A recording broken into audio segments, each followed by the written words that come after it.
Chucky discovers a voodoo spell that allows him to place pieces of his soul into multiple bodies without abandoning his current one. This whole thing really changed the game on like the Chucky series, bro. And you pick up a good guy doll and you just don't know which one's Chucky. Oh, what's up? Oh, what's up? Yo, what up? It's Maj back here with another video. Today we're about to be getting into a video by Movie Club Critic. The video is going to be on the most powerful versions of horror slashers. Oh man, bro, the debate, my time to shine has came as a horror nerd once again. Man, taking a look back at the most powerful versions of these characters. Yeah, I will probably name Jason X, like he has in the thumbnail, as like one of the powerful versions of Jason, because like even though we got to see him for a short time, he was powered up with nanotech and all of that, and his whole DNA was reconstructed. The Michael Myers one could be really debated because there's so many fucking timelines of Michael Myers. The one at the end of like Halloween 6, even though that's one of the most horrible, well, second to the most horrible movie, don't forget about the Rob Zombie movies, but that was like some of the most powerful versions of him, because like he was just throwing people around. And then the new timeline from like the 2018 timeline, Halloween Kills, this nigga got back up and whooped the whole hood's ass. What can you have there? But yeah, and then let's just get into this and like see what he got on this, and let's see if I'm gonna be agreeing with this, man. Let's see if you gonna be agreeing with this. But if you're a horror fan, man, let's get into this, man. I don't do many horror reactions anymore as I used to. I want to start them back. Maybe I want to do another channel, probably. Haven't thought of it well though. But let's just get into it. Leave a like and subscribe, and let's get into it.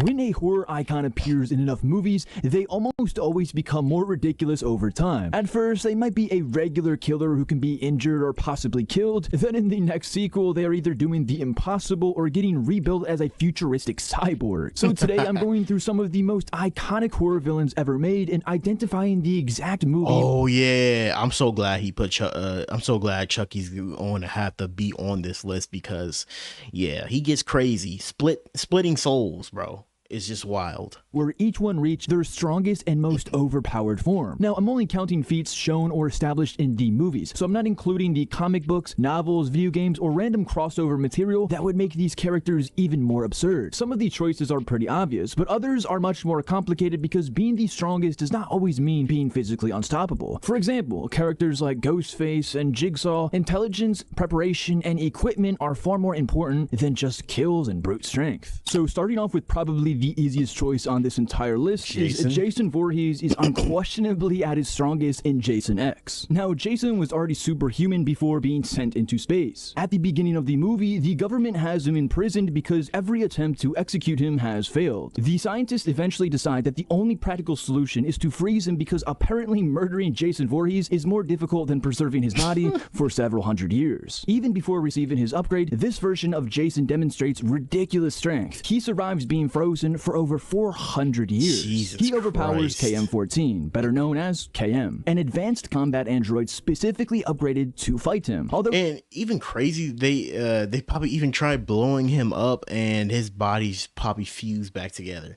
It's like Jason at this point was just like a walking like zombie at this point, bro. You go through the thing where he got killed by Tommy in the 4th movie, and then he get resurrected somehow. Power of the devil in the movies, and he becomes essentially a whole ass zombie, surviving gunshots and surviving crazy shit.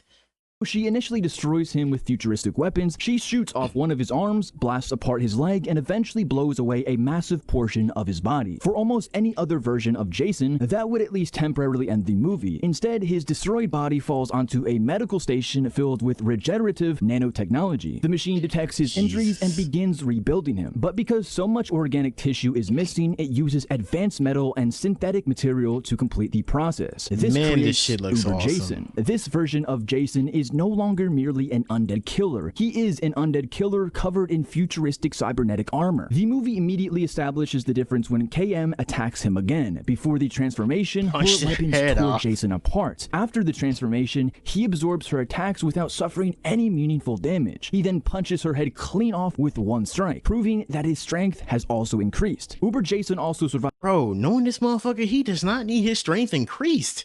This is the same thing that like crush people's bodies. I will never forget in my favorite not Halloween. I will never forget in my favorite Friday the 13th movie, Part 6. This nigga pushing back and folding a nigga's body off of him. He has this so many powerful moments in that, but like that one comes up in my mind all the time. That shit's scary. An enormous explosion aboard the ship, gets pulled into the vacuum of space, and continues functioning without oxygen. Now, with all that being said, there really is no serious competition here. Jason X is the strongest movie of Jason Voorhees by an enormous margin. Michael Myers, Halloween 6, The Curse of Michael Myers. I know it. This version of Michael is more of a controversial choice because there are several different timelines and each one treats his supernatural nature differently. Michael in Halloween Kills has one of the most impressive killing sprees, but the strongest overall version is Michael from Halloween 6, The Curse of Michael Myers. This is the version directly connected to The Curse of Thorn. In this timeline, Michael is not simply a mentally disturbed human being who refuses to die. He has been influenced by an ancient supernatural force that compels him to murder his family. Now, the movie's mythology is a little bit messy, especially because the theatrical version and the producer's cut tell different versions of this story. But both that's what kind of make this whole thing kind of tank. I'm glad they rebooted the timelines after this because it really ended on a sour ass note. The whole Halloween series could just get wholly convoluted. I only think like a couple of movies did Halloween really good justice. The first one ever, honestly, because that's the first movie. And then, you know, the 2018 one, and then Halloween Kills, I feel like, honestly. And then after that, they kind of just keep dropping off, and it just ends with a hit or miss. Both versions present Michael as something beyond a normal man. Michael enters this movie after already surviving the events of the previous films. During Halloween 4, he is shot repeatedly by police officers, falls into a mineshaft, and is caught in an explosion. He remains inactive for a while, but he eventually returns, and by Halloween 6, he has been killing and surviving supposedly fatal injuries for decades. His strength in this movie is absurd. He lifts people effortlessly, throws victims across rooms, and kills John Strode by pinning him against an electrical box. In the theatrical cut, the electrical surge becomes so powerful that John's head explodes, but Michael remains close to the current and is completely unaffected. His durability is even more impressive during— Okay, he might have a good point there. He might have a real good point there because like you know, in other iterations like the Halloween Kills movie, after all of that killing a whole year, this nigga becomes a hermit and is stuck in a whole ass in like a whole ass like rut after that, and he's just a hermit in like a tunnel, like a sewers or tunnel or something like that. It's just stupid. That's why I said it's a hit or miss at the third movie. In the final sequence at Smith's Grove, Tommy Doyle injects Michael with chemicals and then repeatedly beats him in the head with a metal pipe. Michael takes so much damage that green fluid begins pouring from his mask, and he eventually collapses. However, when Loomis returns, Michael's body has disappeared. His mask is left behind, but Michael himself is gone, proving that even this beating did not permanently stop him. The producer's cut takes the supernatural connection even further. Tommy uses runes and symbols associated with Thorn to temporarily immobilize him. That suggests that physical attacks may not even be the most effective method of defeating this version of Michael Myers. His supernatural curse has to be understood and manipulated before anyone can really control him. That is what separates Halloween 6 Michael from the version in Halloween Kills. For Ghostface, so that motherfucker probably was still alive in that timeline, if it ever comes back to be explored. we have Roman Bridger in Scream 3. It won't, sorry. Ghostface is pretty difficult because Ghostface is not just one person. Every movie introduces a different killer or group of killers underneath the costume, and all of them are normal people who can be killed. Roman's most impressive accomplishment is that he operates alone. Billy Loomis had Stu Macher, Miss Loomis had Mickey, and so on and so forth. Roman commits his entire massacre without a Ghostface partner handling phone calls or attacking victims in another location. He manipulates an entire movie production, kills the cast members of Stab 3, and controls the investigation while pretending to be an innocent director. He even That's crazy. This is why I really kind of really think this is the most impressive Ghostface. I mean, everybody like to go back to Billy and Stu. Yeah, I mean, it's because they started off the whole thing with them. But like, I will admit this the dude that was just always more impressive than them because he was alone. I mean, I know it could in real life it was just like kind of like due to them not like really kind of deciding who was going to be the killer, but at the same time, this kind of worked in his favor because he was operating alone and doing all of this alone essentially. And some of the moments could be kind of like really plot issues and it kind of couldn't work sometimes, but like he did it on his own essentially. Takes his own death to remove suspicion from himself. Roman also has one of the best pieces of equipment ever used by a Ghostface, a voice changer capable of perfectly recreating the voices of other people. Now, most Ghostfaces can only disguise themselves using the traditional Roger L. Jackson voice. Roman can imitate specific victims and family members, allowing him to manipulate people with information that appears to come from someone they trust. Physically, Roman is also one of the toughest Ghostface. He attacks several people in rapid succession, survives fights with multiple members of the original group, and wears a bulletproof vest beneath his Ghostface costume. During his final battle with Sidney, he proves that he can endure an extended hand-to-hand fight. Sidney stabs him, shoots him, and forces him to absorb an incredible amount of punishment for a normal human being. He is then only permanently killed when Dewey shoots him in the head. Roman is also responsible for being the original chain of events in the Scream franchise. He located Billy Loomis, showed him evidence of his father's affair with Maureen Prescott, and encouraged him to murder her. Roman did not personally plan every future Ghostface massacre, but his manipulation helped create the conditions that produced the first movie. Now, God damn, every time I see a review on the Scream movies, I always want to go back and just rewatch the series for what it is, bro. Man, shit, man. for a villain who is usually just a human being in a costume, Roman came the closest to feeling like an unstoppable slasher in the Scream franchise. Freddy Krueger, A Nightmare on Elm Street 4, the Dream Master. Freddy's strength changes depending on how much fear and how many souls he has accumulated. In the first movie, he is dangerous, but Nancy can weaken him by refusing to give him power. But by the fourth movie, Freddy has returned from defeat and begins collecting souls at alarming rates. He first eliminates the remaining Dream Warriors, and these were not ordinary teenagers. Christian, Kincaid, and Joey had already This is kind of fucking crazy because like they essentially let the Dream Warriors survive, and then you know for movie and money they had to let this nigga Freddy Krueger return to like wipe the motherfuckers all out, bro. I mean, essentially, it was probably like needed to probably make another movie, but like I don't know, I don't know how I feel about the fourth one, bro.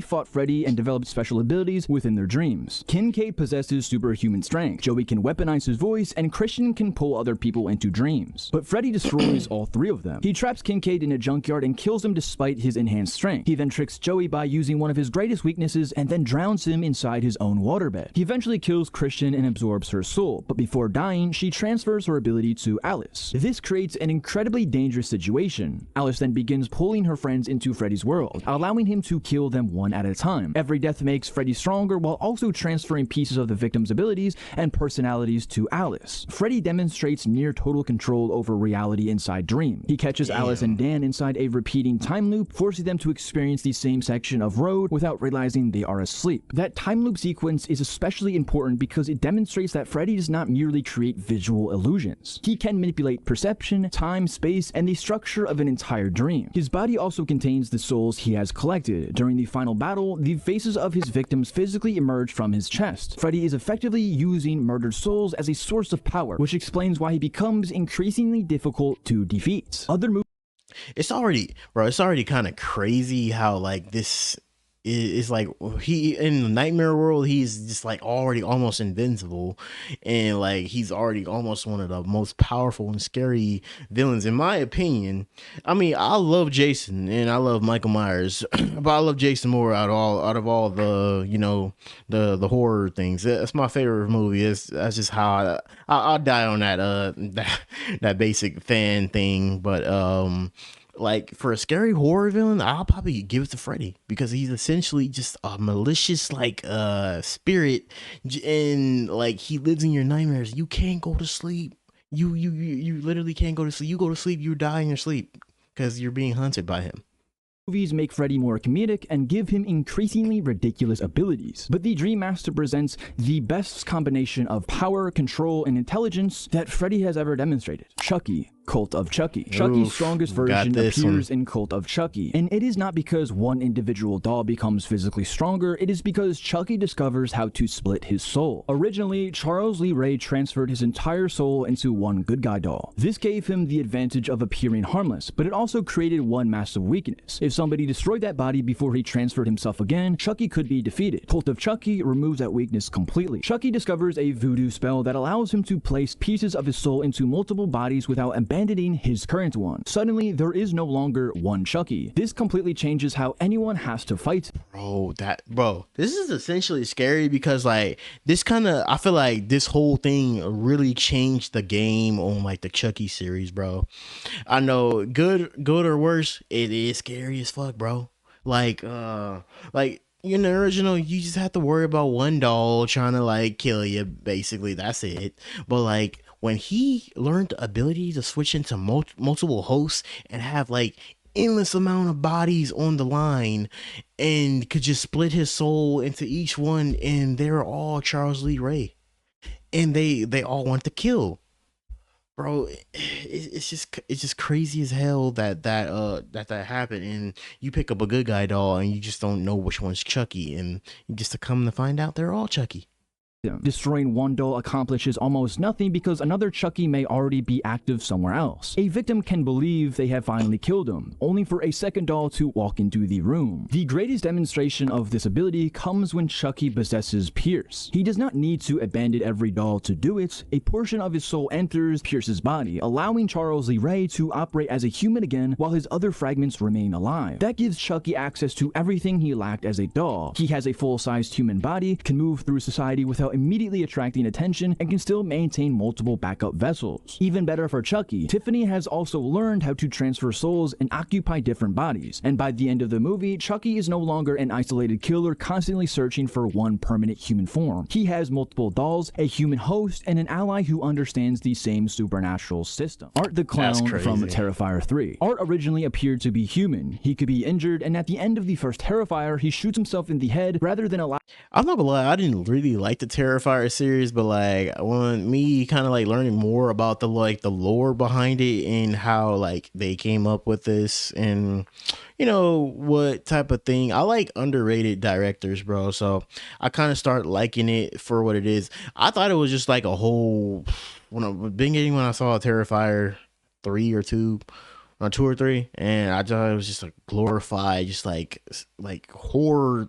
It wasn't even a horror, it was just torture type of it's just like a torture type of thing. I hate the torture type of thing. I barely tolerate Saw is a good series, but like I just don't like the torture type of shit, bro. Just get the kill over with, bro.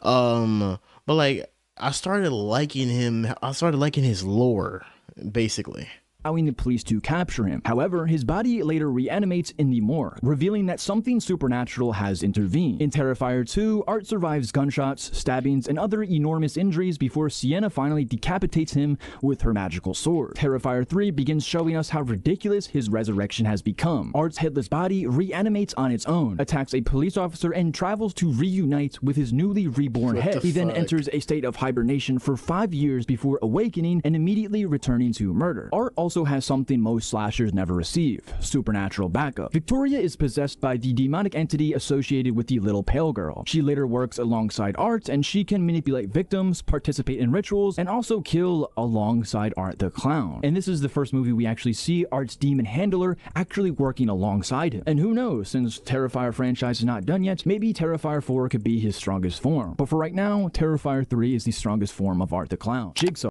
I'm not gonna lie, Terrifier 3 was just, man, that was so much blood. Mark Hoffman in Saw 6. Finally, we have Jigsaw, and this requires a slight distinction. I'm not gonna lie, I hate this nigga so much because he killed Jill Tuck. When he killed Jill Tuck, I'm like, yo, what was the point of even doing this? I get it was the point of revenge, but like, come on, why y'all gotta do that?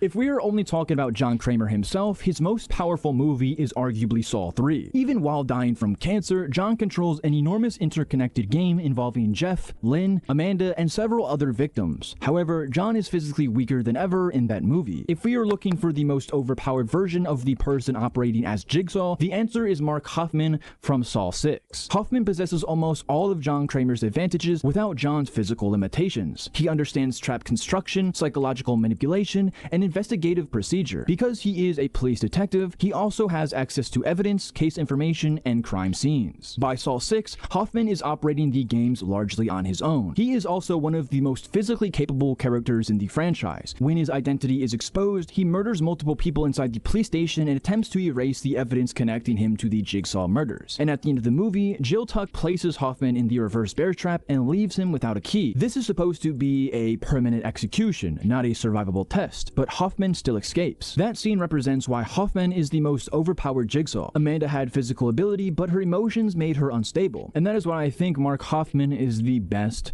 Jigsaw. And with all that being said, and I'm not gonna cap him escaping from that that little that reverse bear trap was, you know, it was cool. But damn, man, they just had to kill Jill Tuck off like with him. But like, yeah, I can probably agree with that, him being the most powerful version. We haven't seen enough of any other versions of like Jigsaw yet. They keep like bring it back Tobin Bell. Like, what was the point? I shouldn't probably kill Tobin Bell off in the original series. If I keep bringing them off. I feel like that's what's going on with the Saw series. They just keep doing prequels, and all these fucking spin-offs and shit. Getting too convoluted. Story gets confusing. But man, I agree with this list. I mean, I feel like it was just the obvious choices. I kind of in the beginning kind of see why he picked that Michael Myers over the new timeline version of Michael Myers, because like bro survived a whole bunch of shots, and you know what kind of did it for me, agreeing with it, is when this nigga essentially went to just hibernating in a whole type of I don't both Michael Myers hibernated, but one of them came back to life and literally started murdering again. This dude stayed in the whole hermit cave for half of the movie, and he came back to fight and lost and died in that movie. that shit was terrible. But yeah, I agree with this list. But hey, if you don't agree with this list, tell me what was your favorite version of these characters down below, especially for the Ghostface one. I know a lot of people have disagreements with that one, but don't forget to leave a like and subscribe. We are on the road to 800, and the original link for the video will be in the description. And I'll catch you guys in the next video. He was the best guy around. What about the people he murdered? What murder?